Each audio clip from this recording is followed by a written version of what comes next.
Chapter 31. When Boo Radley shuffled to his feet, light from the living room windows glistened on his forehead.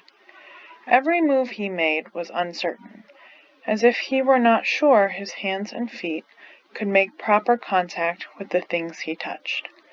He coughed his dreadful railing cough, and was so shaken he had to sit down again. His hand searched for his hip pocket, and he pulled out a handkerchief. He coughed into it, then he wiped his forehead.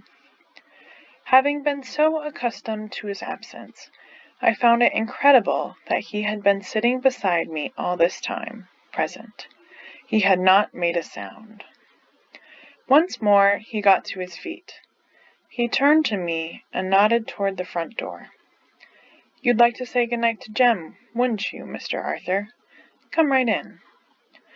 I led him down the hall. Aunt Alexandra was sitting by Jem's bed. "Come in, Arthur," she said. "He's still asleep. Dr. Reynolds gave him a heavy sedative. Jean Louise, is your father in the living room?" "Yes, ma'am, I think so." "I'll just go speak to him a minute. Dr. Reynolds left some—" Her voice trailed away. Boo had drifted to a corner of the room, where he stood with his chin up, peering from a distance at Jem. I took him by the hand, a hand surprisingly warm for its whiteness. I tugged him a little, and he allowed me to lead him to Jem's bed. Dr. Reynolds had made a tent-like arrangement over Jem's arm, to keep the cover off, I guess, and Boo leaned forward and looked over it. An expression of timid curiosity was on his face, as though he had never seen a boy before. His mouth was slightly open, and he looked at Jem from head to foot. Boo's hand came up, but he let it drop to his side. "You can pet him, Mr. Arthur. He's asleep. You couldn't if he was awake, though. He wouldn't let you," I found myself explaining. "Go ahead." Boo's hand hovered over Jem's head. "Go on, sir. He's asleep." His hand came down lightly on Jem's hair. I was beginning to learn his body English. His hand tightened on mine, and he indicated that he wanted to leave. I led him to the front porch, where his uneasy steps halted. He was still holding my hand, and he gave no sign of letting me go. "Will you take me home?" He almost whispered it, in the voice of a child afraid of the dark. I put my foot on the top step and stopped. I would lead him through our house, but I would never lead him home. "Mr. Arthur, bend your arm down here, like that. That's right, sir." I slipped my hand into the crook of his arm. He had to stoop a little to accommodate me, but if Miss Stephanie Crawford was watching from her upstairs window, she would see Arthur Radley escorting me down the sidewalk, as any gentleman would do. We came to the streetlight on the corner, and I wondered how many times Dill had stood there, hugging the fat pole, watching, waiting, hoping. I wondered how many times Jem and I had made this journey. But I entered the Radley front gate for the second time in my life. Boo and I walked up the steps to the porch. His fingers found the front doorknob. He gently released my hand, opened the door, went inside, and shut the door behind him. I never saw him again. Neighbors bring food with death and flowers with sickness and little things in between. Boo was our neighbor. He gave us 2 soap dolls, a broken watch and chain, a pair of good luck pennies, and our lives. But neighbors give in return. We never put back into the tree what we took out of it. We had given him nothing, and it made me sad. I turned to go home. Street lights winked down the street all the way to town. I had never seen our neighborhood from this angle. There was Miss Maudie's, Miss Stephanie's. There was our house. I could see the porch swing. Miss Rachel's was beyond us, plainly visible. I could even see Mrs. Dubos's.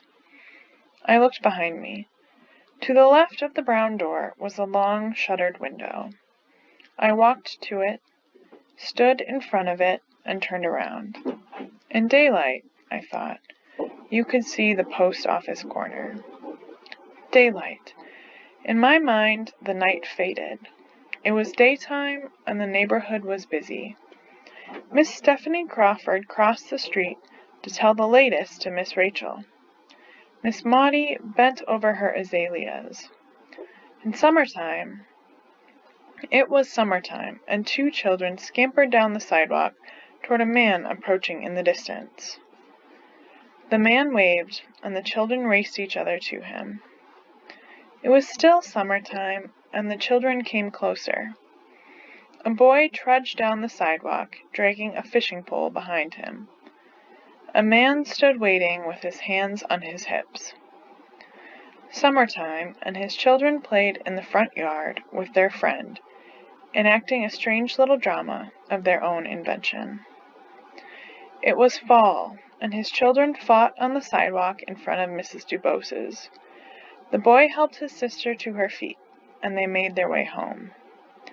Fall, and his children trotted to and fro around the corner, the day's woes and triumphs on their faces. They stopped at an oak tree, delighted, puzzled, apprehensive. Winter, and his children shivered at the front gate, silhouetted against a blazing house. Winter, and a man walked into the street, dropped his glasses, and shot a dog. Summer, and he watched his children's heart break. Autumn again, and Boo's children needed him. Atticus was right. One time he said, you never really know a man until you stand in his shoes and walk around in them. Just standing on the Radley porch was enough. The street lights were fuzzy from the fine rain that was falling. As I made my way home, I felt very old, but when I looked at the tip of my nose, I could see fine misty beads. But looking cross-eyed made me dizzy, so I quit. As I made my way home, I thought, what a thing to tell Jem tomorrow. He'd be so mad he missed it. He wouldn't speak to me for days. As I made my way home, I thought Jem and I would get grown, but there wasn't much else left for us to learn, except possibly algebra. I ran up the steps and into the house. Aunt Alexandra had gone to bed, and Atticus's room was dark. I would see if Jem might be reviving. Atticus was in Jem's room, sitting by his bed. He was reading a book. Is Jem awake yet? Sleeping peacefully. He won't be awake until morning. Oh, are you sitting up with him? Just for an hour or so. Go to bed, Scout. You've had a long day. Well, I think I'll stay with you for a while.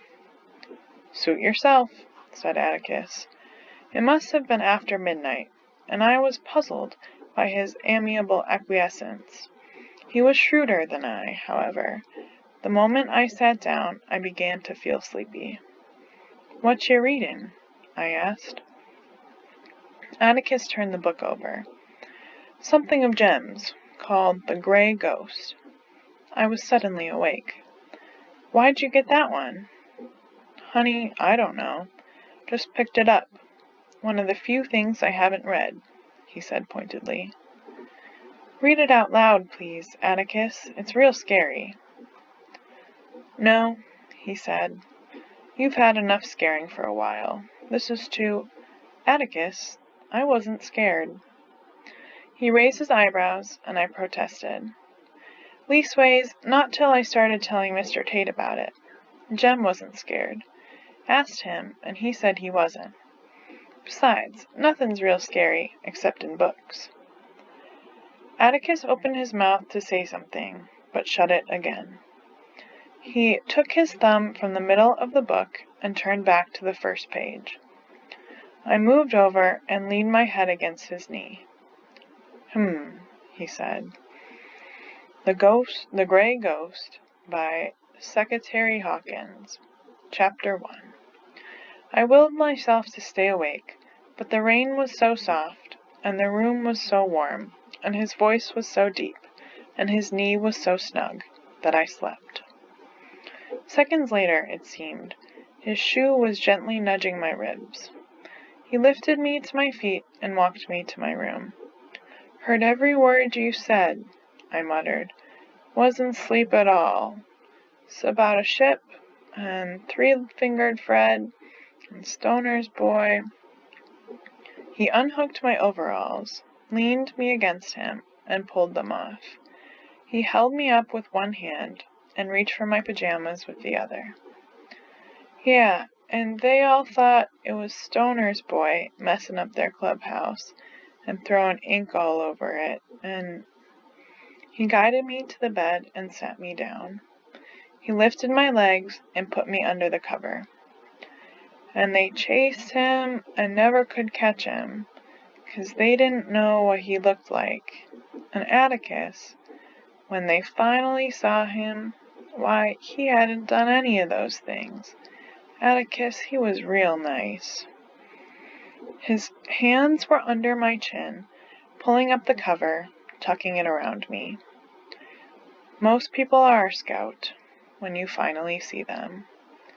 He turned out the light and went into Jem's room. He would be there all night, and he would be there when Jem waked up in the morning. Congratulations! You've made it to the end of To Kill a Mockingbird.